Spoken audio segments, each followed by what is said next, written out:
At the center of the grand chamber of the Galactic Council, a colossal holographic projection of the Milky Way galaxy rotated slowly. A pulse of amber light spread outward from a specific sector, Sol.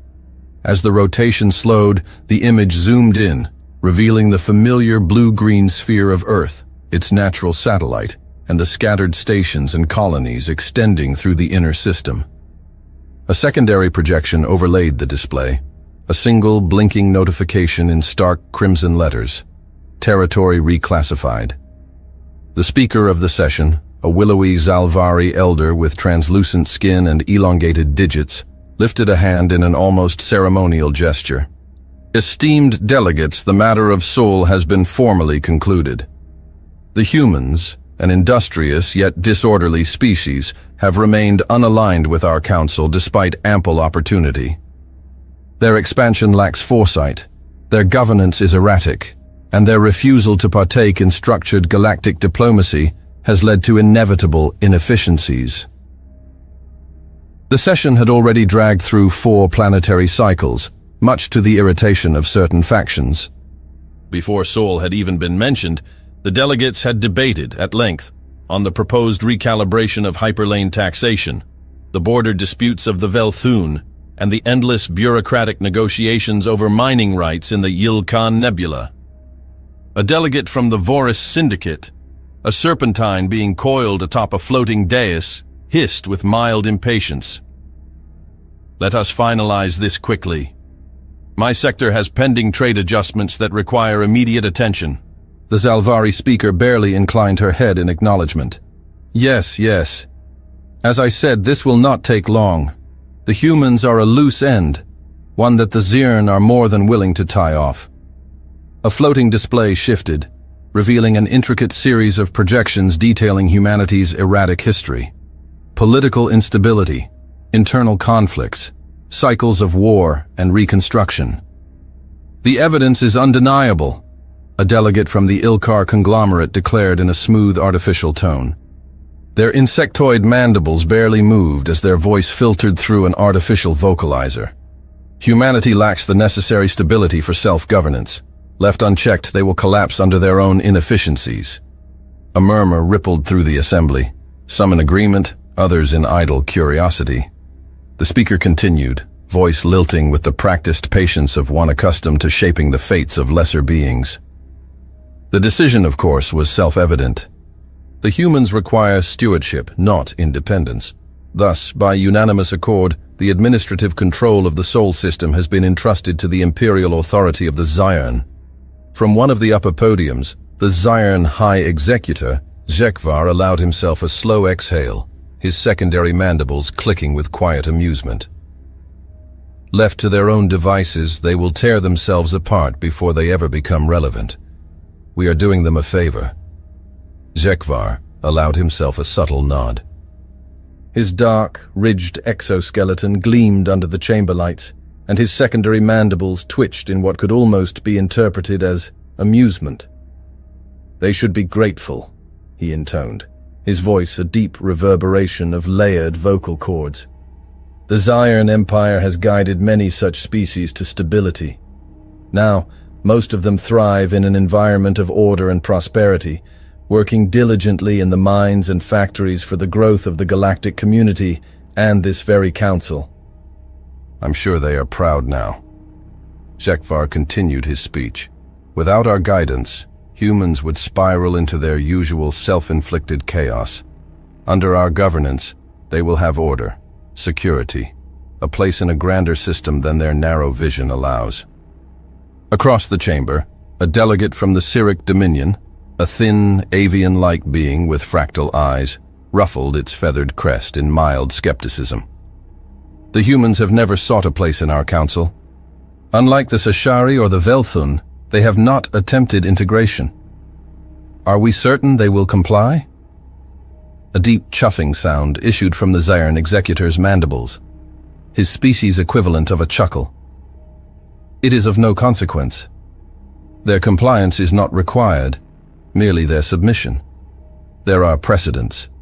The Veirathi, the Chikorn, even the resilient Olnex. They all accepted reality when faced with it. Humanity will be no different. Indeed, the Zalvari speaker interjected, tapping at the floating control interface before her. The holographic display shifted, highlighting key human settlements across their colonies, each now overlaid with the insignia of the Zion Imperium. The transition will be seamless. Any initial dissent will be corrected swiftly. The Zion have perfected the process. Resistance does not endure when there is no one left to resist. There will be no war, no protracted engagements, only compliance. From his seat, an Uldari delegate, his scaled visage flickering with bioluminescent patterns of skepticism, tilted his head. And the humans have been informed? The chamber fell into silence, then a low ripple of laughter. Why would they be? Jekvar's mandibles clicked in amusement. Does a shepherd seek the permission of his flock before moving them to better pastures? A ripple of amusement spread through the ranks of the Zirn delegation. Zekvar's mandibles spread wide in a facsimile of a grin. It changes nothing, but in any case I will personally lead the incursion and ensure that everything proceeds smoothly. The chamber erupted in a chorus of murmurs, some of them amused, others indifferent. To most of the gathered delegates, this was simply another bureaucratic proceeding, another civilization brought into the fold of proper order.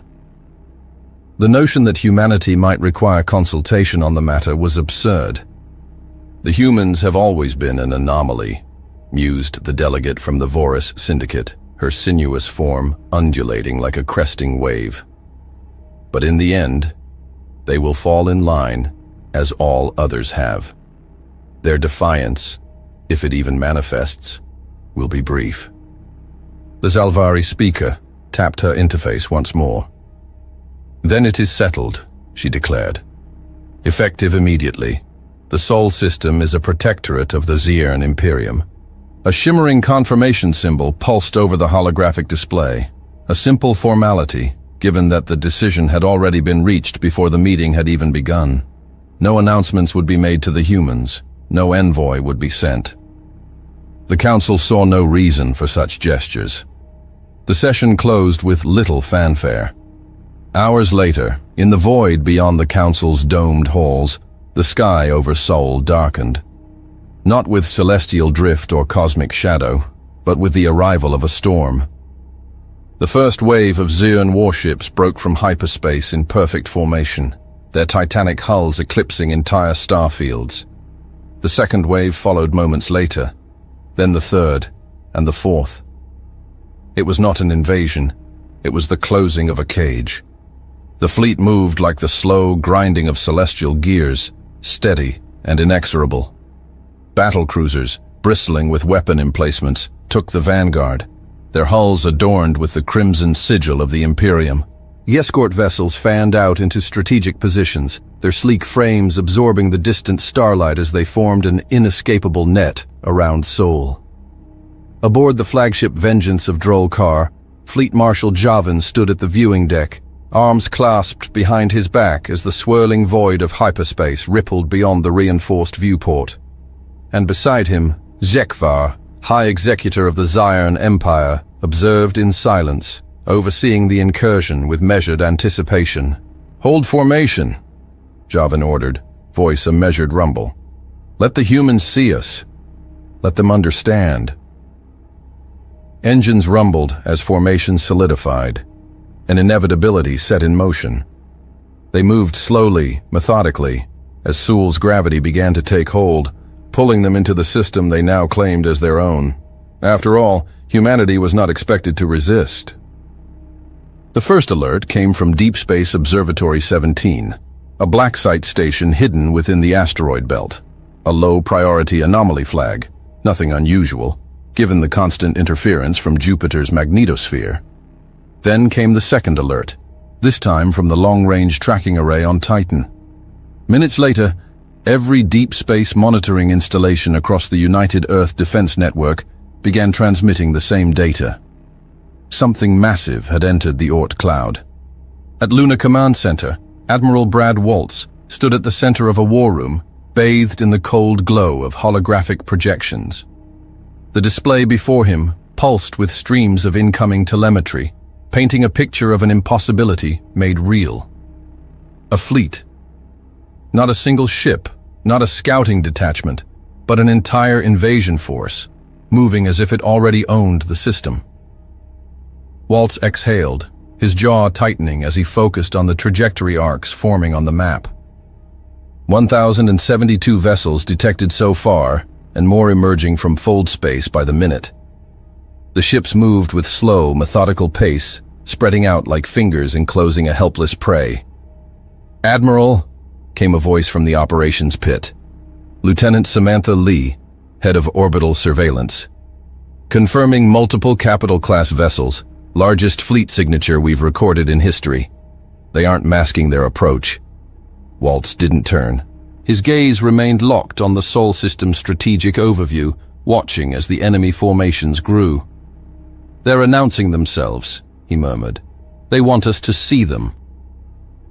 Across the room, General Frederick Stiglitz, head of UED ground forces, let out a dry chuckle. "Well, that's polite of them." Waltz glanced at him. "I assume you have thoughts." Stiglitz's face was lined from years of battle and sleepless nights. He ran a hand through his graying hair. "Yeah, I think they aren't used to resistance." Waltz nodded. That much was obvious. The Zion fleet wasn't maneuvering for combat. There was no spearhead formation, no evasive maneuvering, no flanking contingents. This was a procession, an occupation force descending like the setting of the sun, as if nothing could stop it. Waltz turned to the comms officer. "Any word from the Martian Defense Network?" "Red flag issued system-wide," the officer responded. "Colonial defense platforms are live, but they're holding their fire." "And Earth?" "Orbital batteries on standby. UEG Security Council is in an emergency session." Waltz exhaled sharply. "Of course they are. Politicians debating while the wolves circled the perimeter." He had no time for it. Stiglitz crossed his arms. "You want first contact?" Waltz nodded. "Open wideband transmission. Direct it to the fleet." The comms officer hesitated. "Sir, they aren't answering any previous hails." "They haven't been addressed properly yet," Waltz said. A moment later, the galactic standard frequency lit up. "This is Admiral Brad Waltz of the United Earth Defense, command authority of all military forces within the Sol system. Your fleet has entered sovereign space without diplomatic clearance. Identify yourselves immediately." Silence. Seconds ticked by. Waltz exchanged glances with Stiglitz. The Zion weren't ignoring them out of negligence. This was calculated. Then, the response came. A holographic feed emerged from the fleet's flagship. A towering figure materialized. A Zirn, standing tall in ceremonial battle armor, his black carapaced form glistening under the artificial light. The ridges along his exoskeleton marked him as High Executor HFY, though Waltz already recognized the arrogance even before the name registered. The alien's mandibles twitched in what could almost be amusement. "Ah," HFY began, his tone thick with amusement. "I was beginning to wonder if the primitives had lost their tongues." Behind Waltz, Stiglitz's brow twitched. No one in the room moved. HFY continued unbothered. "Humans, I am High Executor HFY of the Zion Imperium, now your rightful rulers. The decision of the Galactic Council has been made. Your territories have been reclassified. Your governance is no longer recognized. You are now subjects of the Imperium." Waltz kept his face blank. "Our what?" Stiglitz muttered under his breath. HFY's mandibles clacked. "There is no need for alarm. This is not an invasion. This is integration. You will be elevated under the stewardship of the Zion Imperium, provided you comply. Resistance is unnecessary." Waltz folded his hands behind his back. "Forgive me, High Executor. I must have missed the part where we agreed to any of this." HFY tilted his head. "Your agreement is not required. This decision was made at the highest levels of governance. You should be honored." Waltz's mouth twitched. Ah, yes. How thoughtful of the council to distribute our home like a bargaining chip. And tell me, High Executor, were we supposed to receive a formal invitation to our own subjugation? Or were you simply going to start marching your troops through our cities and expect us to kneel? Zekvar's mandibles flared slightly. If he was offended, he masked it behind condescension. You are emotional. Predictable. Waltz smiled, a cold, thin line. No, High Executor. I am polite, and you are about to find out what happens when we stop being polite. Zekvar exhaled through his nostrils in something resembling a sigh. You are wasting time. This is not a negotiation. Your world has been annexed by decree of the council. Waltz glanced at Stiglitz. Stiglitz rolled his shoulders and leaned forward. Well, thank you for stopping by. Unfortunately, we're going to have to decline. Zekvar's mandibles paused mid-twitch. Excuse me? Stiglitz raised an eyebrow. I said no. Waltz's voice followed, smooth and final. Earth and its colonies reject the authority of the Zern Imperium. I suggest you turn your fleet around and depart our system, and despite the politeness, this is not a request. Silence. Zekvar let out a low, amused hum. Ah, so, the apes bark. He leaned slightly forward, his mandibles curling. Then let me offer you a lesson in reality. Behind him, the Zyrn fleet began to shift. The battlecruisers repositioned, their formations tightening. Fighter wings deployed from hangar bays, spreading into strategic patterns. And the largest dreadnoughts, positioned near Europa and Mars, adjusted their weapon arrays. Waltz's eyes flicked to the tactical feed. Stiglitz frowned. They're repositioning. Waltz stepped forward, voice sharp, calm, absolute. Activate planetary defense grids. Mobilize all fleets. He turned to the fleet projections, watching as Zyrn forces locked their firing solutions onto Sol's first colonies. They think we're unarmed, he murmured. Stiglitz cracked his knuckles.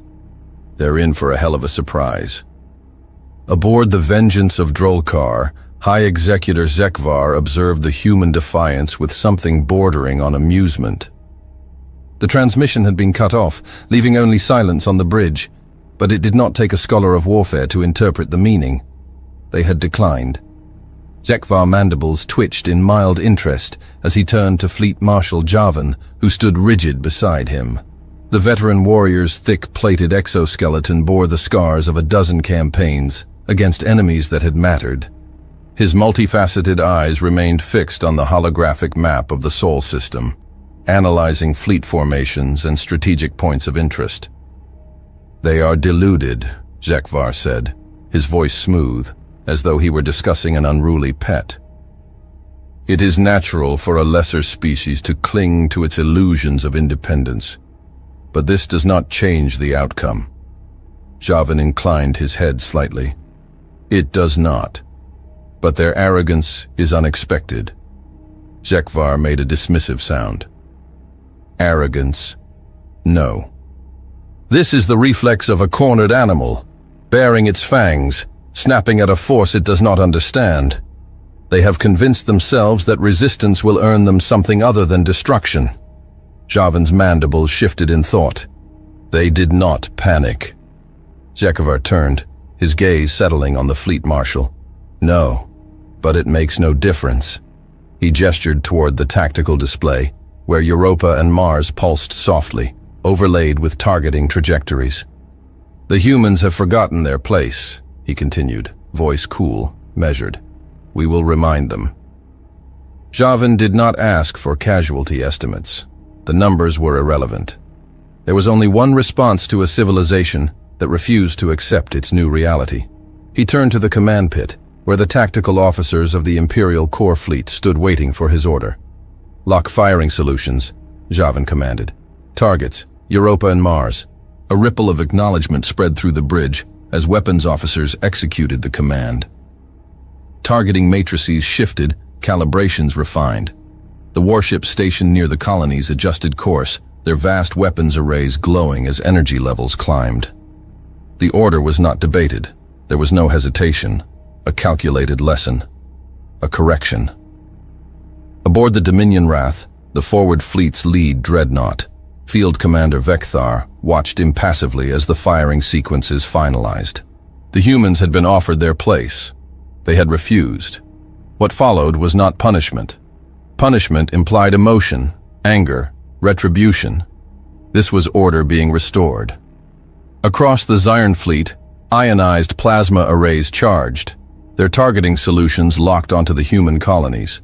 The Mars installations, buried beneath red dust, would be the first to go, orbital cannons silenced, planetary defenses wiped clean. Europa, with its floating research hubs and subterranean ice bases, would follow. Vekthar tilted his head slightly as the fleet's primary warships synchronized their countdowns. Execute. The night sky above Mars ignited as the first salvo fell. Aboard Maro Station, one of the orbital defense platforms, an automated warning flared to life. High-energy signatures inbound.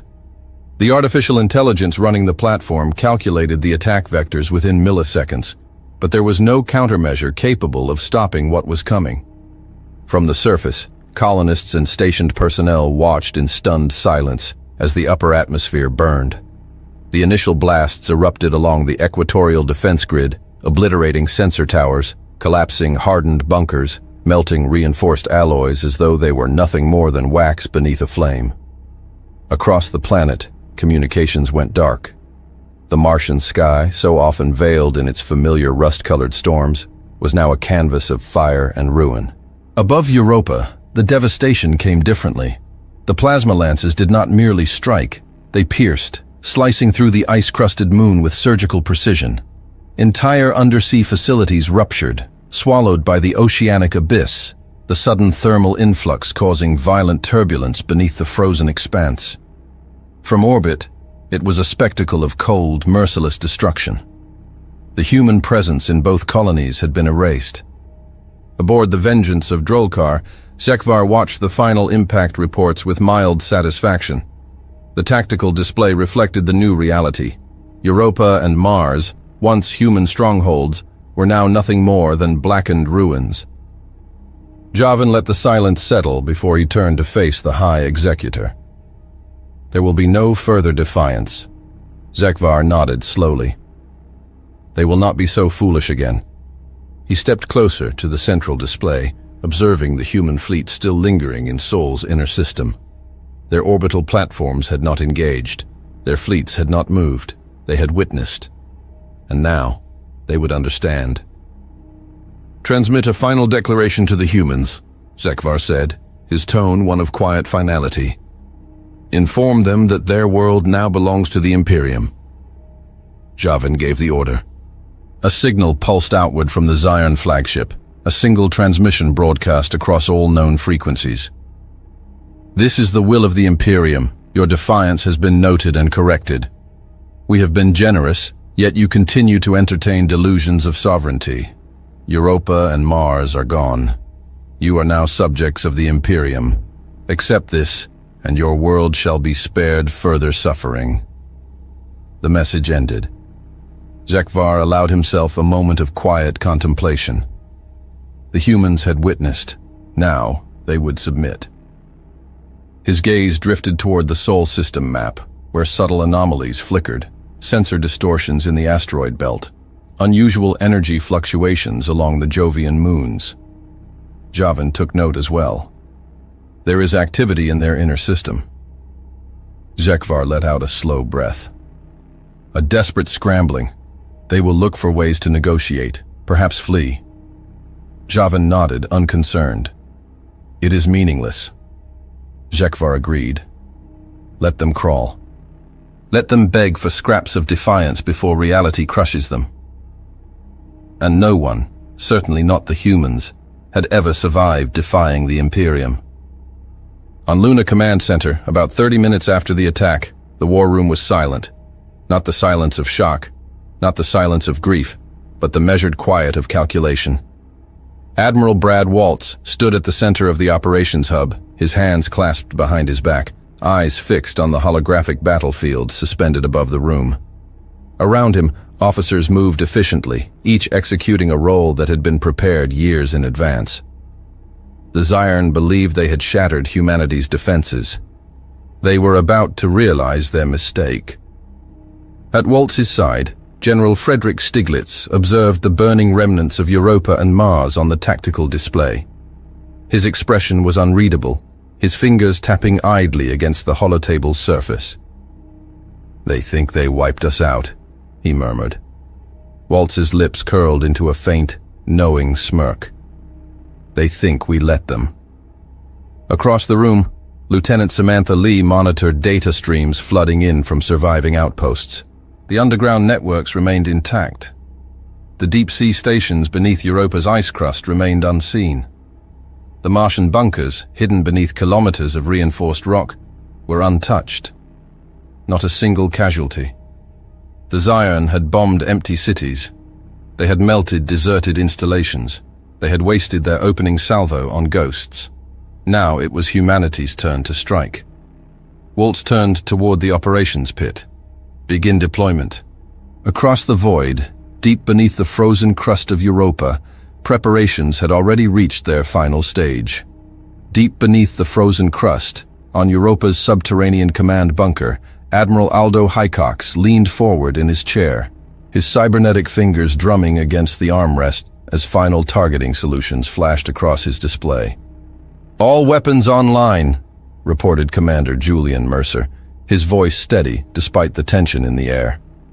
"Surface drones are in position." The Zyern fleet hung above them, confident in its victory, oblivious to the arsenal hidden just beneath the ice. Hycox exhaled slowly. "Send the signal." The command echoed through the bunker, relayed to dozens of buried silos. Above, the still frozen landscape of Europa fractured. From the cracks, hell was unleashed. Hundreds of high-yield mass drivers erupted from beneath the ice, their barrels glowing with electromagnetic discharge as they hurled hypervelocity slugs toward the unprotected bellies of the Zyern warships.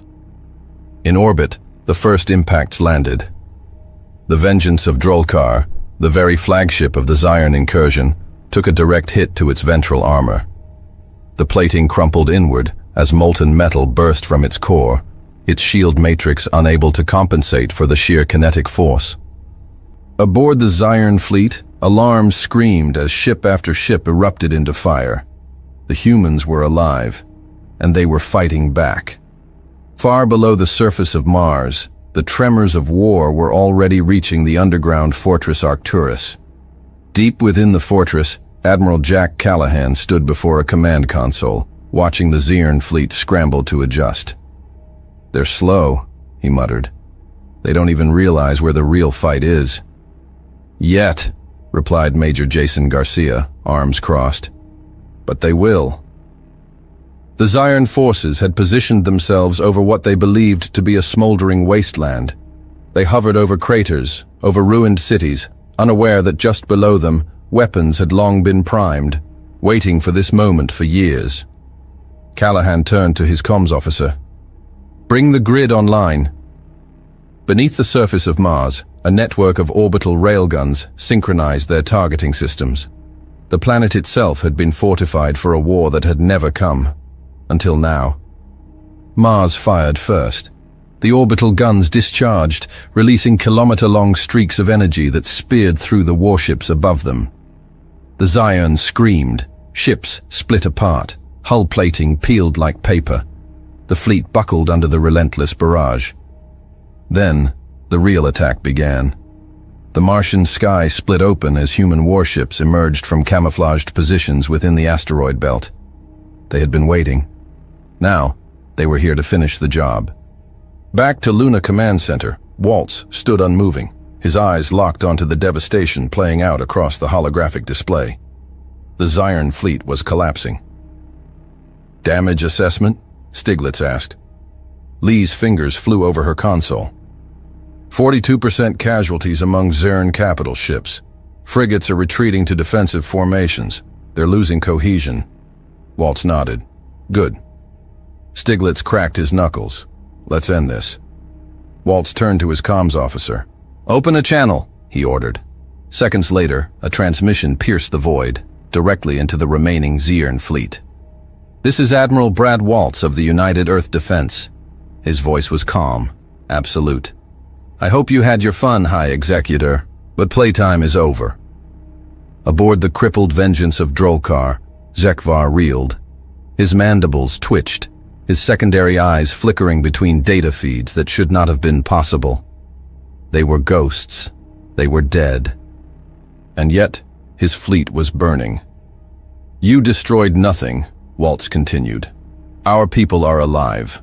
Our worlds are untouched, and your forces, they are dying." His voice turned cold as the void. "We do not ask for surrender. We do not offer peace. We are telling you, leave. Now." Silence. Then, Zekvar's mandibles clicked once in irritation. "Arrogant," he hissed. "You believe this changes anything?" Waltz smirked. "Oh, I know it does." His gaze flicked to the tactical feed. The Zirn fleet was breaking apart, their survivors retreating toward their outer system vessels. "We do not want your war," Waltz continued. "But if you bring it to us again," his voice turned into iron, "you will lose everything." The channel cut. The Zirn forces began their retreat, pulling back to regroup. The battle was not over, but the tide had shifted. Waltz turned to Stiglitz. "Get me fleet reports. I want defensive positions recalibrated. They'll be back." Stiglitz rolled his shoulders. "Yeah," he cracked a grin, "and we'll be waiting." On the Zirn's planet, the Imperial War Chamber was bathed in dim crimson light, the glow of tactical projections flickering across the towering figures of the Zirn High Command.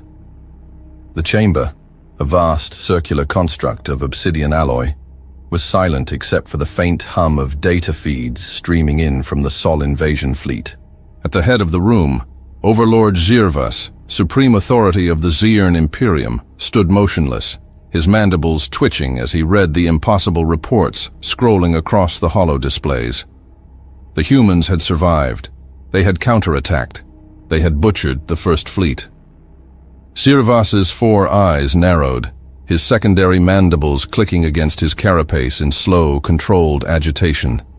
This was not possible. To his left, Grand Strategist Vorkan, the chief architect of countless conquests, twitched his mandibles, his ridged exoskeleton shifting as he leaned forward. "Confirm those numbers," he ordered, his voice a low growl. The tactical overseer at the center of the room swallowed before responding. "The data is verified, strategist. The human forces have engaged with overwhelming precision. 48% of our fleet. Destroyed." A silence fell. Not a single Zirn spoke. Finally, the Overlord broke the quiet. "Connect me to High Executor Zekvar." A flicker of light pulsed in the center of the chamber, and a holographic feed snapped into existence, revealing the battered and darkened bridge of the vengeance of Drolkar. Smoke hung in the air.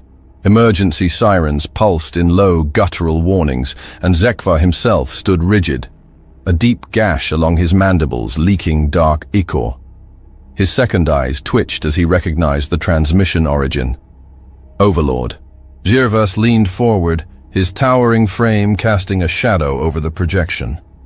"Explain to me how a species deemed irrelevant by the Council just tore apart my fleet."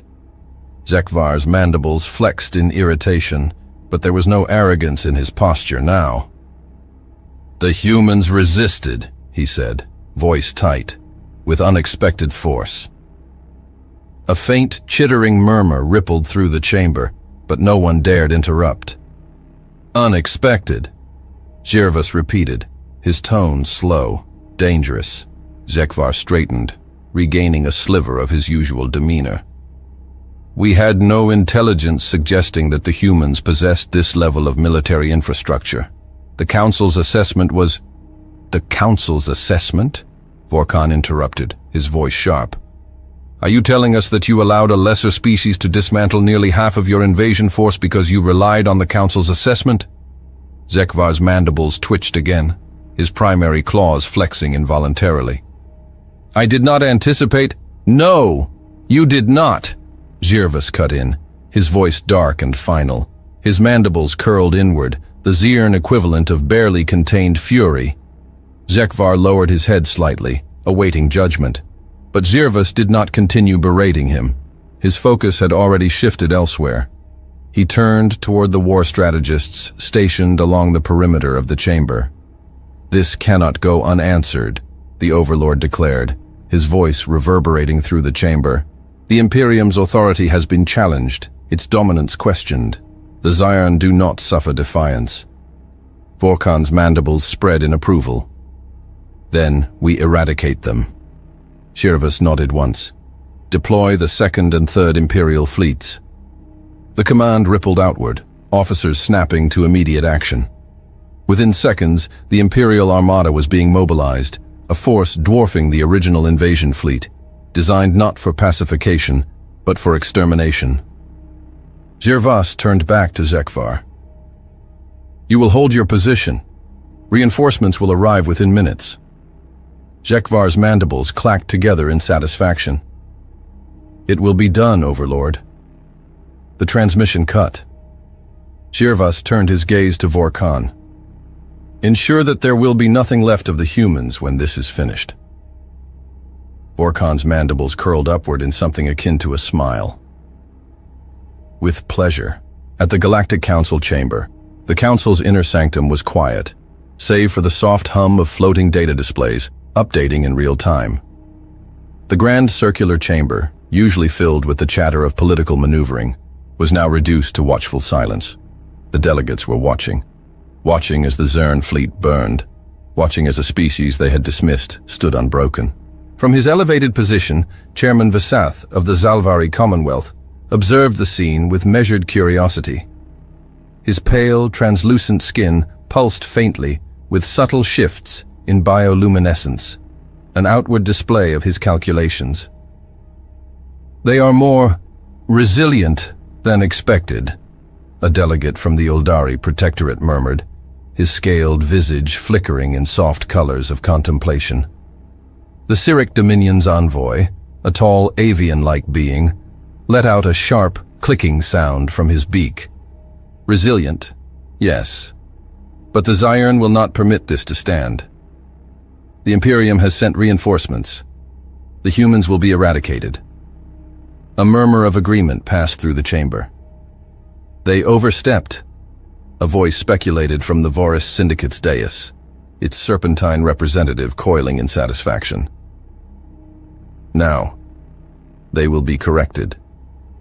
Visath's expression did not change. His gaze remained locked onto the expanding fleet signature appearing at the edge of Sol's gravity well. "The humans are irrelevant," the Zalvari elder stated simply. "The Imperium will resolve this. There is no need for the Council to intervene." Silence. Then quiet, indifferent nods of agreement.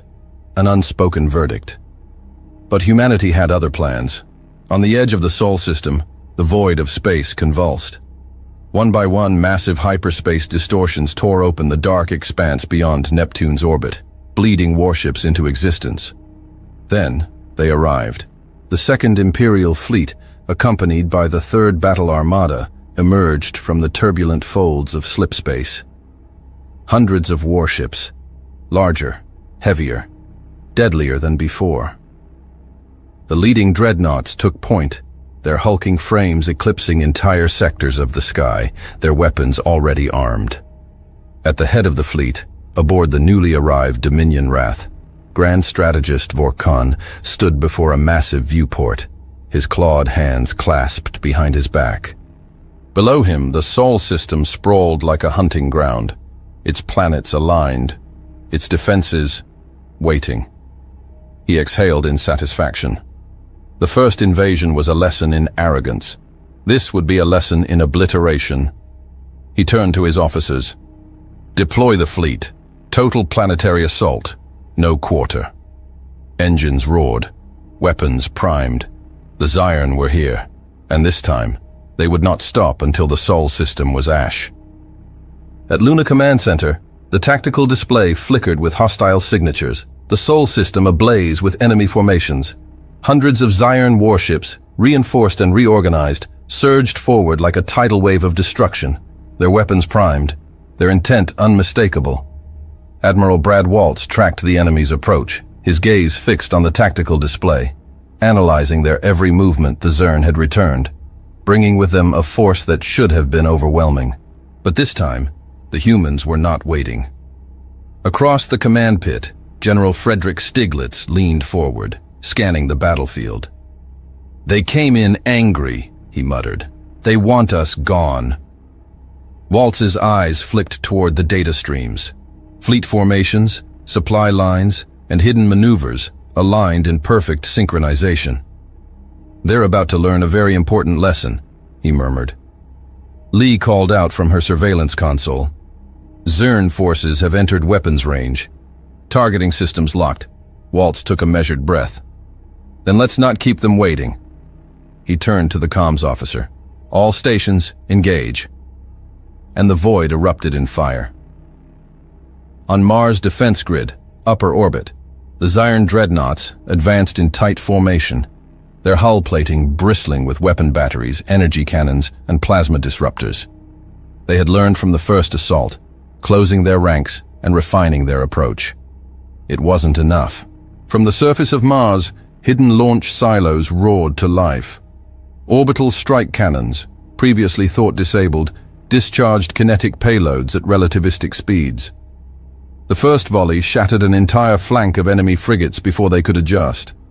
The Zerg staggered, but the humans had more waiting.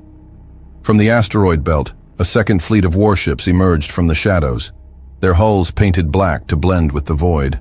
They descended upon the enemy, unleashing coordinated strikes, not random volleys, but pure, measured destruction. For the first time, the Zerg hesitated. It was not just the ferocity of the counterattack. The humans were not defending. They were executing a strategy. On Zerg flagship, Dominion Wrath, the Grand Strategist Vorkhan stood rigid at the command deck, his mandibles locked as he watched his battle projections crumble. "This isn't possible," he growled. The humans should have been on the defensive. They should have been desperate, struggling against a force they could never hope to match. Instead, they moved with sheer determination. Every counterattack, perfectly executed. Every engagement, a step ahead. He turned sharply to his second-in-command. "Where is their main fleet?" A tense pause. One of the Zerg tacticians swallowed, his secondary eyes darting over the display. We are still attempting to locate them, strategist." Vorkhan's mandibles curled in irritation. "You don't lose a fleet," he snapped. "Find them!" The tactical display flickered, highlighting unexpected fleet movements. Something was wrong. The fleet's strength assessments weren't adding up. The humans were here, but only part of them. Then, a new voice came through the command channel, urgent and unsteady. "Strategist!"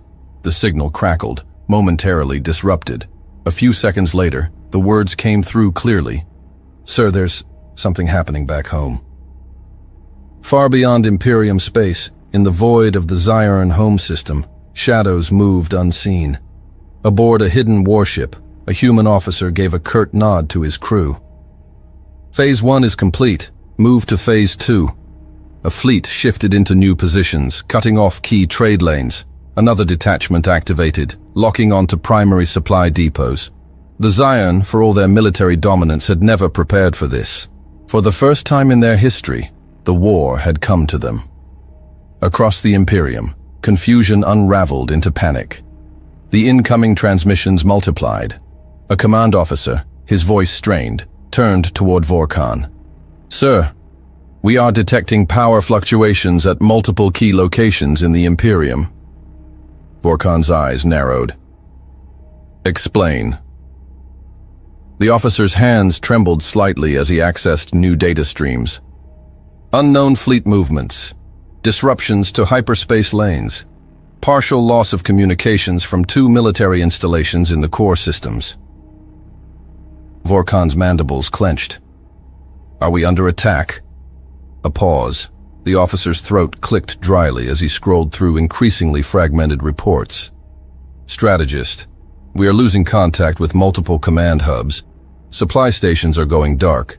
Trade lanes are collapsing. Vorkon felt an unfamiliar tightness settle in his core. Something was happening. Something beyond his calculations. At Luna Command Center, Waltz watched the tactical display, his face betraying nothing. The battle in Sol was ongoing, but it wasn't the real war. A voice crackled through the secure comms channel. "Admiral, Phase 2 is underway." Waltz exhaled, allowing a small nod. "Maintain position," he said. "Do not let them pass." A new fleet emerged, tightening the noose around the Zion remnants still attempting to regroup.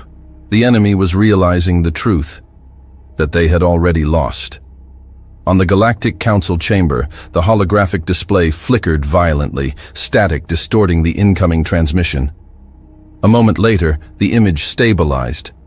A Zaern officer appeared, his mandibles twitching, his secondary eyes darting in all directions. The red emergency lighting behind him pulsed in erratic intervals, casting jagged shadows along the walls of what should have been an impenetrable command station. "This is Fortress Drolkar." The officer's voice came through, strained, disjointed, his breathing labored. "We are under complete siege. I repeat, human forces have encircled the system. They are cutting us off from all external support." Silence fell over the Galactic Council chamber. A cold, unfamiliar silence. Seated in his elevated position, Chairman Visath of the Zalvari Commonwealth felt a slight tremor in his elongated fingers. The holo display shifted, showing real-time data streaming in from the Imperium's core systems. Blockades, supply lines severed, trade routes collapsing. "This," a delegate from the Cyric Dominion muttered, his fractal eyes narrowing as he scanned the reports. "This is not possible." Another representative, from the Uldari Protectorate, exhaled sharply. "How can the humans be there? Their forces were committed to Sol. We saw it." The Vorus Syndicate envoy, his serpentine form coiling tighter on his floating dais, hissed in irritation. "Apparently, we saw what they wanted us to see." The holographic transmission from Fortress Drolkar continued, the Zaern officer's voice trembling now. "We require immediate reinforcement. The humans—" He hesitated, looking at something off-screen, mandibles twitching erratically. "They are not engaging us directly. They are waiting. They've blocked every hyperspace corridor, every fallback point. Nothing is coming in or out." The feed glitched. A burst of static. Then, "They are taking their time." The transmission cut. Silence. Visath's skin pulsed faintly, his inner luminescence shifting to a shade of deep concern. For the first time, the Council understood. Humanity had not merely survived. They had engineered this moment. And now, the Imperium, one of the Council's oldest, most formidable powers, was dangling over the abyss. On the Imperial Fortress Command War Room, Overlord Zirvus stood motionless, his secondary eyes fixed on the holographic war map. The Zeon Imperium, once an unbroken colossus, was now a fractured mass of disjointed strongholds, its central arteries choked off by an unseen enemy. His mandibles clenched hard. A pulse of static flickered across the display as a transmission connected, revealing Grand Strategist Vorkon aboard the Dominion Wrath, still engaged in the battle over Sol. His image, slightly distorted from the ongoing combat interference, stood rigid, scanning the latest reports, his mind racing through potential countermeasures. "I received the reports, Overlord. We need to break their hold on our systems," Vorkon said, his voice cutting through the transmission with forced control. "We need to consolidate our fleets and—" Zirvus slammed a clawed hand against the command console, cracking the reinforced material beneath his grip. "Break their hold?" he snarled. "On which front, strategist? The Sol fleet is trapped, our home systems are isolated, and we do not even know where their primary fleet is operating from." Vorkon's mandibles twitched, but he held his ground. "Then we must contact the Council." Zirvus turned sharply, his four eyes narrowing. "The Council allowed this to happen," he hissed. "They watched. They stood by while the humans prepared. Vorkon's tone hardened.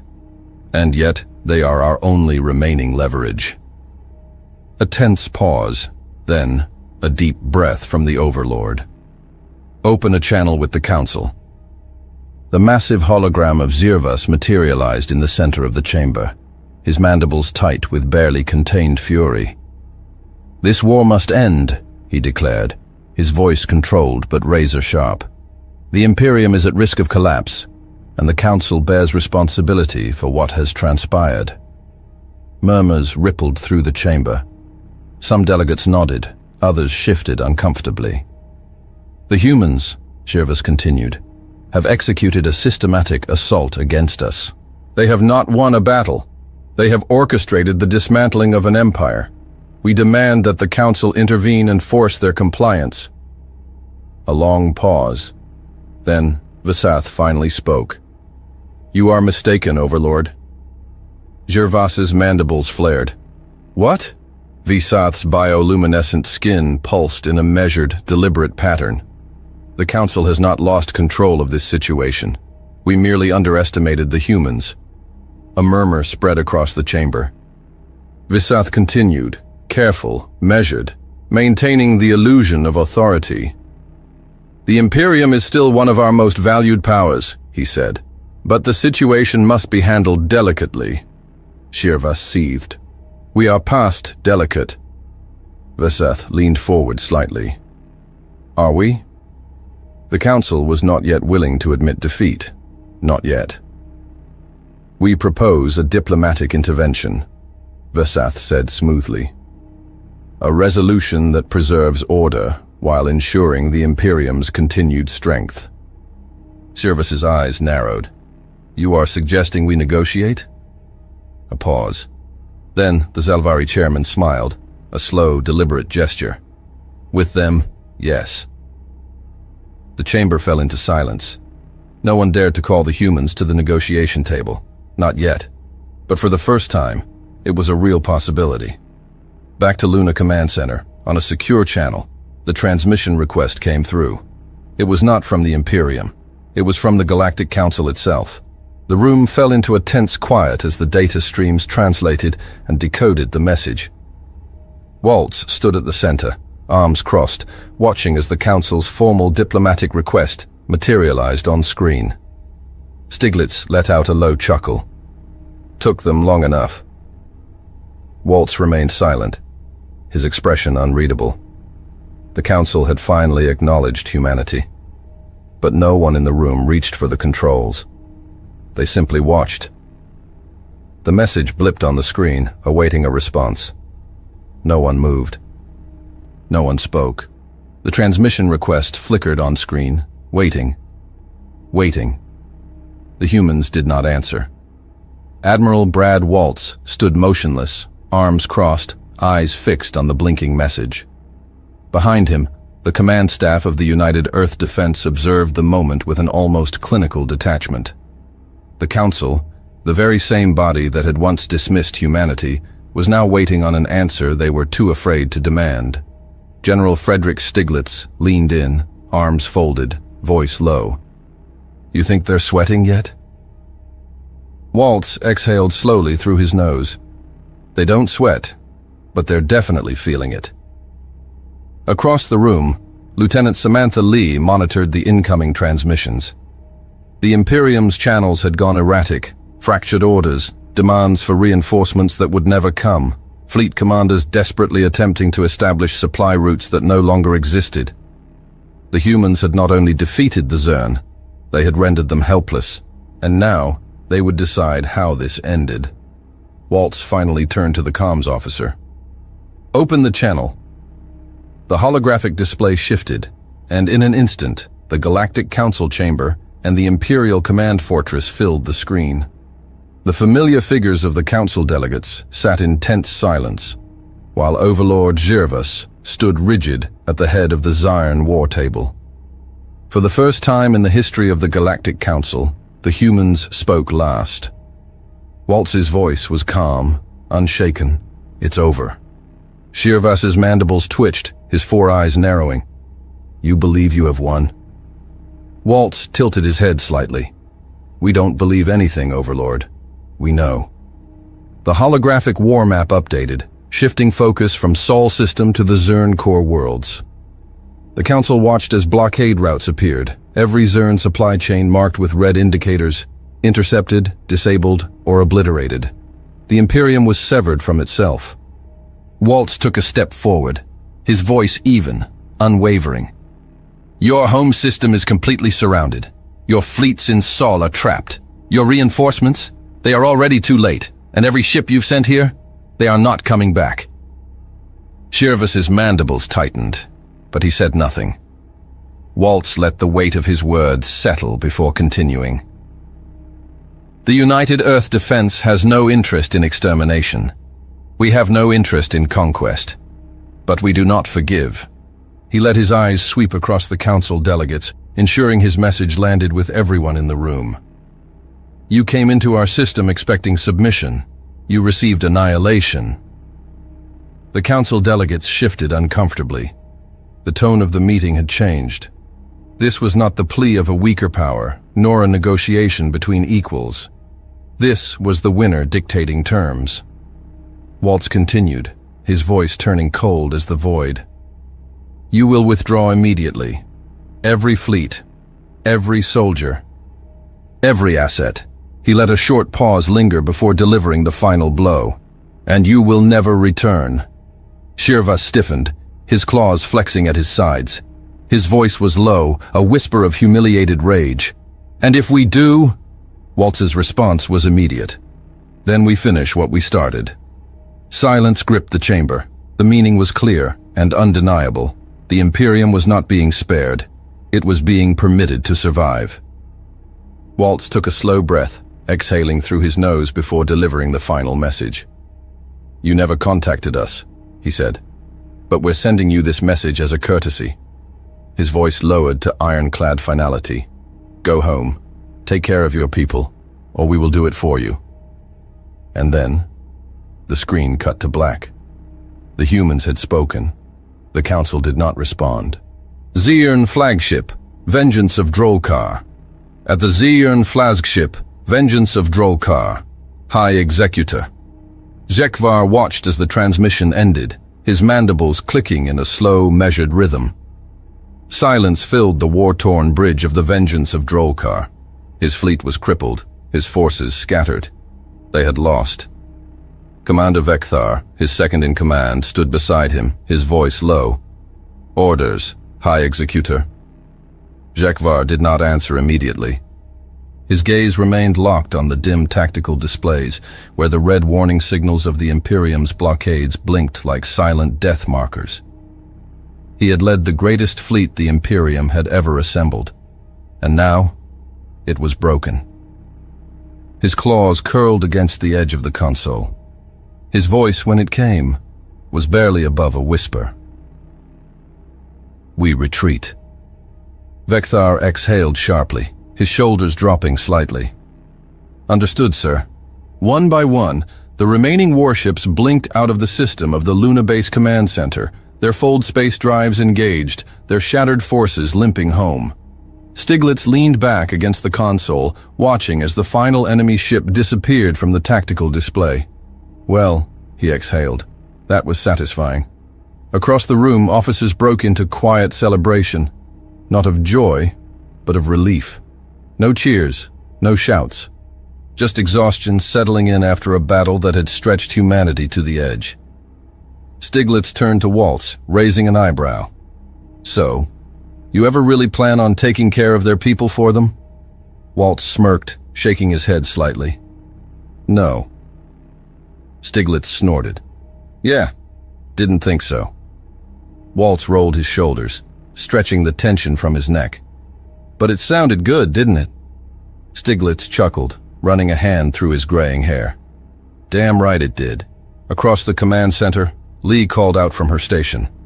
Sir, we're receiving observation requests from Council member states. They want an update on Zern withdrawal confirmation. Waltz exhaled, rubbing his temples. Let them wait. Lee smirked. Already done, sir. The humans had not asked for recognition. They had not asked to be acknowledged. But after this day, no one in the galaxy would ever dare ignore them again. Hey there again. I'm glad you've come so far. Hope you enjoyed the video. Remember to hit the like button and the subscribe button. This is really important to the channel. Really important.